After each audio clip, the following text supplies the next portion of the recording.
শেখ হাসিনা দেশে ফিরবেন, এই নিয়ে যতটা আলোচনা না হচ্ছে, এখন আলোচনা হচ্ছে শেখ হাসিনা দেশে ফিরলে কার ক্ষতি বেশি হবে, এই নিয়েই সবচেয়ে আলোচনা বেশি।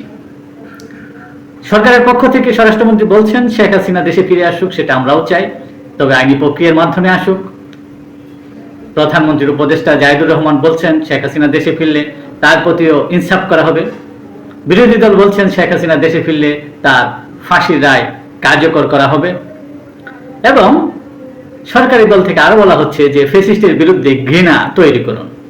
এবং অনেকেই বলছেন শেখ হাসিনাকে দেশে ফিরতে দেওয়া হবে না।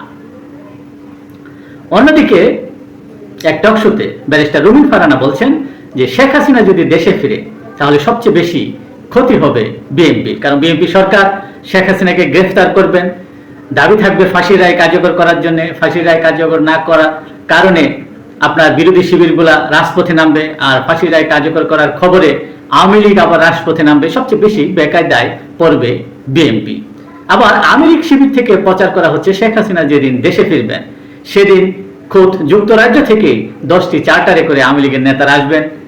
তারপরে ভারত থেকে আওয়ামী লীগের নেতারা বিমানে করে এসে বিমানবন্দরে নামবেন। আবার কেউ কেউ বলছেন যে মারবো গুলিস্তানে, লাশ পড়বে আজিমপুরে, এমন বক্তব্য আওয়ামী লীগ শিবির থেকে দেওয়া হচ্ছে। আবার কেউ কেউ বলছেন যে আওয়ামী লীগ যখন দেশে ফিরবে তখন দেশে আর সেই আইন বলে কিছু থাকবে না, কিংবা তিনি দেশে ফিরবেন, শেখ হাসিনা দেশে ফিরবেন, তাকে অ্যারেস্ট করা হবে, তাকে ফাঁসির কাস্টে ঝোলানো হবে। এমন পরিস্থিতিতে তিনি কখনোই নিজেকে জলাঞ্জলি দিতে আসবেন না।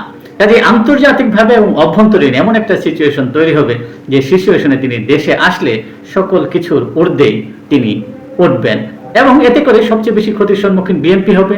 এবং কেউ কেউ বলছেন যে জামায়াত ক্ষতির সম্মুখীন হবে, কারণ জামায়াত 5ই আগস্টের পর থেকে যেভাবে স্বাধীনতা, দেশের সার্বভৌমত্ব, স্বাধীনতার ইতিহাস, সংস্কৃতি, ঐতিহ্য নিয়ে যেভাবে ধ্বংসের তারা খেলায় মত্ত হয়েছে, কাজেই এবার আওয়ামী লীগ যদি ক্ষমতায় আসে তাহলে এই জামায়াত কিংবা শিবিরকে নিধন করাই মূল লক্ষ্য হবে। কাজেই এখন আওয়ামী লীগের সভানেত্রী শেখ হাসিনা দেশে ফেরার মূল আলোচনায় তিনি ফিরবেন কি ফিরবেন না তা নিয়ে নয়, বরং তিনি ফিরলে কার ক্ষতি বেশি হবে এটাই যেন চারদিক থেকে আলোচনা হচ্ছে, হিসাব নিকাশ চলছে এবং সমালোচনা হচ্ছে, এবং এই নিয়েই চলছে বিতর্ক।